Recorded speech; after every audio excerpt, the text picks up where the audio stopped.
प्यारे बच्चों, आज हम डिराइव करेंगे expression for magnetic field on the axis of A current carrying coil.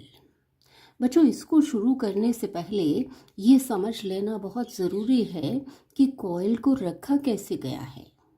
देखिए, ये एक्स एक्सिस, ये वाई एक्सिस, ये ओरिजिन और ये है जेड एक्सिस और ये है वाई जेड प्लेन। कॉइल को रखा गया है वाई जेड प्लेन में। किस तरह से? कॉइल को वाई जेड प्लेन में इस तरह से रखा गया है कि इसका जो सेंटर है that coincides with the origin. अब जब इसका सेंटर कोइंसाइड करेगा ओरिजिन के साथ तो हमें कॉइल कुछ इस तरह से दिखेगी। ये कॉइल का ऊपर वाला हिस्सा, और इसको थोड़ा टिल्ट करके देखें तो ये origin, centre of the coil, और ये axis of the coil. Axis of the coil coincides with the x axis.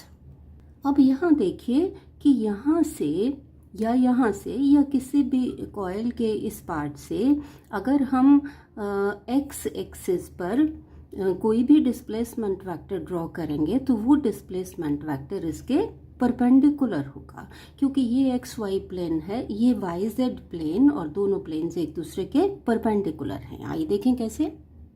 देखिए कि ये एंगल 90 डिग्री होगा। इतना जानने के बाद आइए प्रोसीड करते हैं।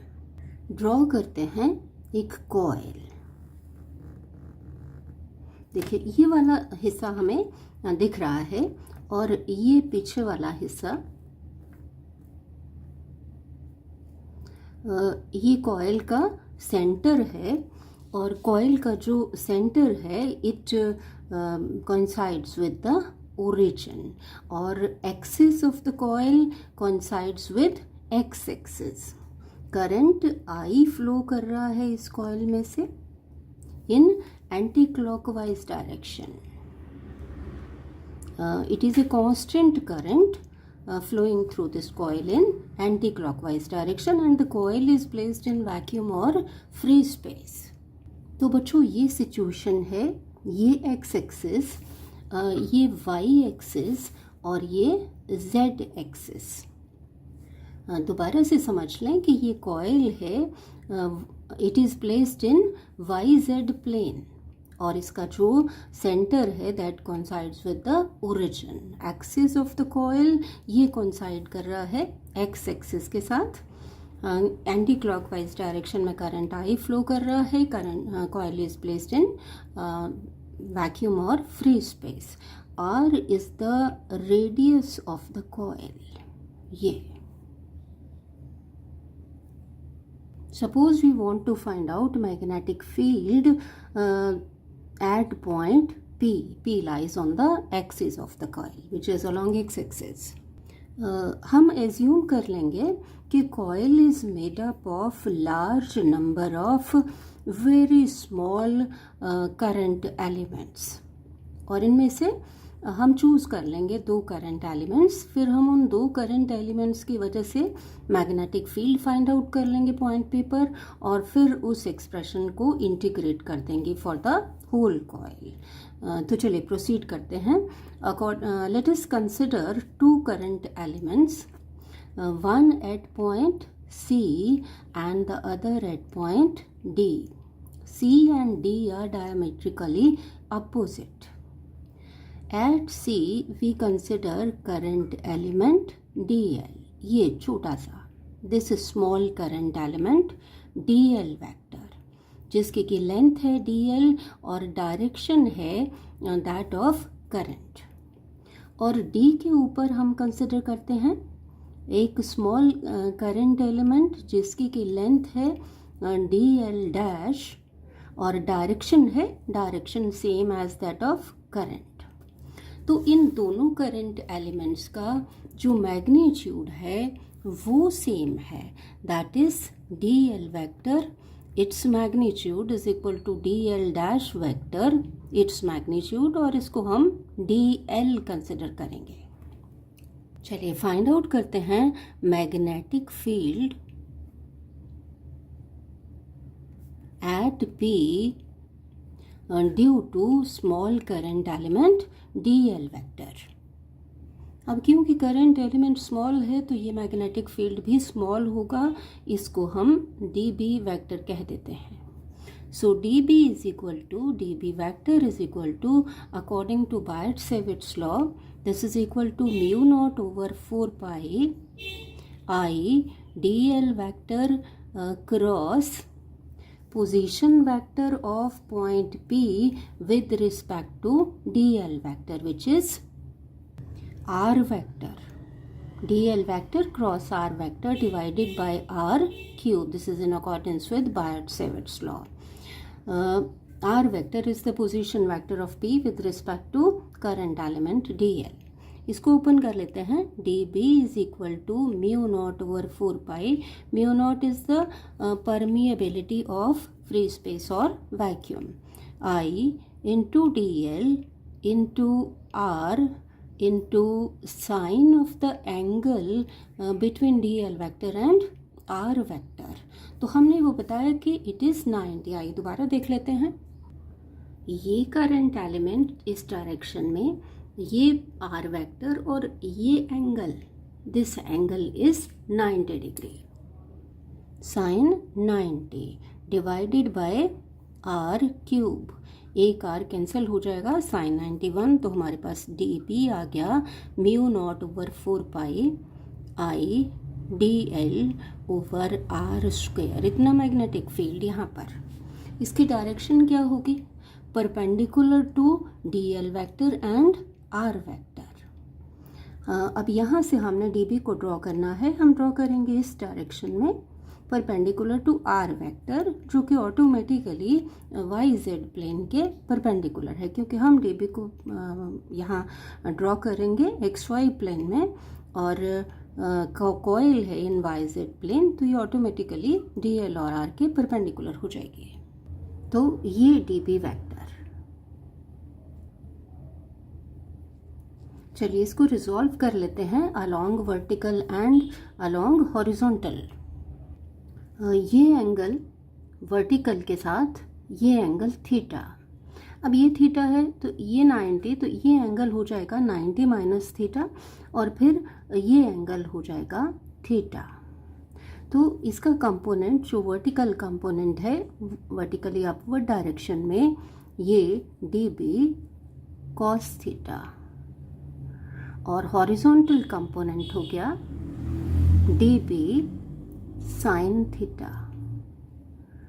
बच्चों आप इस एंगल को थीटा लेकर भी प्रोसीड कर सकते हैं, जैसे कि NCERT टेक्स्ट बुक में है। जब ये एंगल थीटा होगा तो ये वाला एंगल थीटा हो जाएगा और फिर ये एंगल थीटा हो जाएगा। उस केस में ये कंपोनेंट कोसाइन थीटा के साथ आएगा।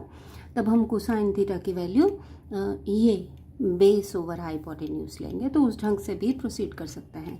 यहाँ हम प्रोसीड कर रहे हैं इस एंगल को थीटा लेकर के, तो ये दो कंपोनेंट्स हो गए। चलिए अब फाइंड आउट करते हैं magnetic field at P due to current element dl dash vector. इसको हम dB डैश कह देते हैं। ये किसके बराबर आएगा? म्यू नॉट ओवर 4 पाई, उसी तरह से I into dl dash into divided by r square. dl dash cross this vector और फिर उसको सॉल्व करके आपके पास ये आ जाएगा r dash vector. r dash vector r dash का स्क्वायर। अब यहाँ देखिए कि सिमेट्री से आप देख रहे हैं कि r वेक्टर इसका मैग्नीट्यूड किसके बराबर होगा? r डैश वेक्टर के। और ये कितना होगा? यहाँ देखिए पाइथागोरस थ्योरम से this point P is at a distance x from the centre of the coil. तो ये किसके बराबर होगा? ये x square plus perpendicular square r square, इसका स्क्वायर रूट। तो ये आ जाएगा x square plus r square square root of it. तो ये दोनों बराबर हुए। इधर dl डैश फैक्टर और dl भी मैग्नीट्यूड में बराबर हैं, तो डी एल डैश की जगह हम लिख सकते हैं डी एल, तो डी बी डैश, चलिए इसको शो भी कर देते हैं, ये डी बी डैश और इसका ये कंपोनेंट, वर्टिकल कंपोनेंट ये आएगा, this will be D B dash cos theta और हॉरिजॉन्टल कंपोनेंट होगा D B dash sine theta. यहाँ देखिए कि डी बी डैश को क्या लिखेंगे, म्यू नॉट ओवर 4 पाई। अब क्योंकि D L dash D L के बराबर है तो डी एल लिख लेते हैं, ये आर डैश भी आर के बराबर है तो यहाँ आर लिख लेते हैं, आर का स्क्वायर। तो अब देख रहे हैं कि डी बी डैश और डी बी ये दोनों का मैग्नीट्यूड सेम है, D B vector its magnitude equal to D B dash vector its magnitude which is equal to mu naught over 4 pi I dl over r square। तो बच्चों it means कि ये D B dash cos theta किसके बराबर हो गया, D B cos theta के, और D B dash sine theta equal to D B sine theta. और जब ये दोनों बराबर हैं तो ये एरोज बहुत पास पास लगाने हैं, एक्चुअली तो ये ओवरलैप करते हैं। अब देखिए कि डी बी कॉस थीटा और D B dash cos theta they are equal and opposite, so they cancel out, it means no magnetic field along vertical direction. लेकिन डी बी साइन थीटा और D B dash sine theta they are same and they act in same direction along X axis, they add up. इसी तरह से बाकी current elements भी diametrically opposite current elements produce करेंगे magnetic field, जिनके की vertical components cancel हो जाएंगे और हॉरिजॉन्टल कंपोनेंट्स ऐड अप हो जाएंगे। तो हम फाइंड आउट कर लेंगे total magnetic field due to all the current elements और due to the complete coil. This will be given by let us call it B. This will be equal to integral of dB sin theta। अब यहाँ देखिए कि हम integral ले रहे हैं dB sin theta का, 2 dB sin थीटा का नहीं, क्योंकि 2 dB sin थीटा आ रहे हैं दो करंट एलिमेंट्स की वजह से। तो मोटे तौर पर हम ये कह सकते हैं कि एक करंट एलिमेंट की वजह से ये, हालांकि दो मिल करके ये प्रोड्यूस करेंगे और इधर कैंसिल करेंगे। तो हम इंटीग्रल लेंगे यहाँ पर डी बी साइन थीटा का, इसको हम वैल्यू सब्स्टिट्यूट कर लें, डी बी की value mu not over 4 pi I D L over R square, sine theta की वैल्यू, साइन थीटा इस ट्रायंगल में पाइथागोरस, इसमें आप ये रेशो लगाएंगे perpendicular over hypotenuse R over small are,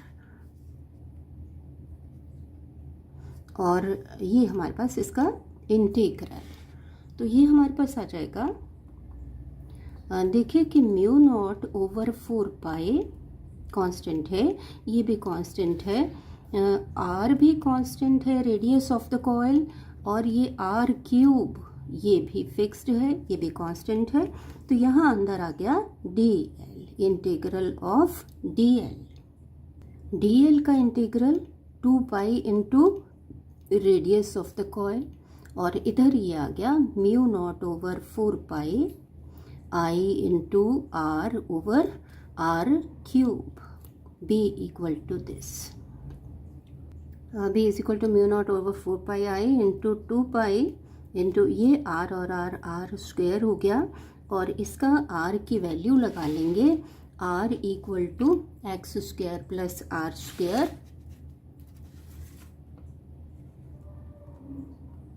इसका स्क्वायर रूट मीन्स पावर 1/2, और क्योंकि क्यूब है तो पावर हो गई 3/2, तो हमारे पास ये एक्सप्रेशन आ गया। और क्योंकि ये अलोंग एक्स एक्सिस है तो I cap, so B vector is equal to this multiplied with I cap. I cap is a unit vector along x axis. तो ये हमारे पास एक्सप्रेशन आ जाता है for magnetic field due to the coil carrying current at point P. एक चीज़ मैं आपको यहाँ बता दूँ कि ये coil यहाँ से डिसकनेक्टेड होती है और यहाँ से बैटरी या सेल से कनेक्ट करते हैं ताकि ये करंट इसमें फ्लो करे. This is magnetic field for one turn coil. If the coil consist of n turns तो यहाँ पर n से मल्टीप्लाई हो जाएगा. ये हो जाएगा एक्सप्रेशन. चलिए अब डिस्कस करते हैं special cases. Number 1, if point P lies at the centre of the coil that is at O, तो उस केस में तो अगर P यहाँ आ जाएगा तो x कितना हो जाएगा 0. x equal to 0. x को 0 सब्सटीट्यूट करके हमारे पास मैग्नेटिक फील्ड आ जाएगा mu not over 4 pi into 2 pi को यहाँ लिख लिया 2 pi NI into R square over x 0 put कर दिया r raise to power 2 into 3/2, तो ये आ गया r क्यूब. यहाँ से आप 2 पाई को यहाँ कैंसिल करके हम यू नॉट ओवर 2 भी लिख सकते हैं, लेकिन न्यूमेरिकल्स में हम प्रेफर करते हैं इस तरह से लिखें ताकि म्यू नॉट ओवर 4 पाई की वैल्यू डायरेक्टली हम 10⁻⁻7 सब्सटीट्यूट कर सकते हैं. तो अगर हम यहाँ 2 पाई को यहाँ कैंसिल करके इस तरीके से भी लिख सकते हैं तो b equal to mu not over 2 into यहाँ आर स्क्वेयर और आर क्यूब कैंसिल होके ये एक r आ जाएगा mu naught into n into I आ जाएगा. ये एक्सप्रेशन आ जाएगा magnetic field at the centre of the coil. Second special case, if point P is at a very very large distance, that is if x is equal very very large as compared to r, तो उस case में हम r square को neglect कर सकते हैं. therefore x square will be much larger than r square. therefore r square can be neglected as compared to x square. यहीं पे निगलेक्ट करेंगे, यहाँ ऊपर नहीं. तो हमारे पास b वेक्टर कितना आ जाएगा, ये ऊपर वाला ये ऐसे ही लिखा डिवाइडेड बाय यहाँ आर स्क्वेयर को 0 लिख करके x raise to power 2 into 3/2, तो ये आ गया x क्यूब. और देखिए कि यहाँ magnetic field varies inversely as cube of the distance if distance is very very large. तो बच्चों, I am sure you have followed. Thank you.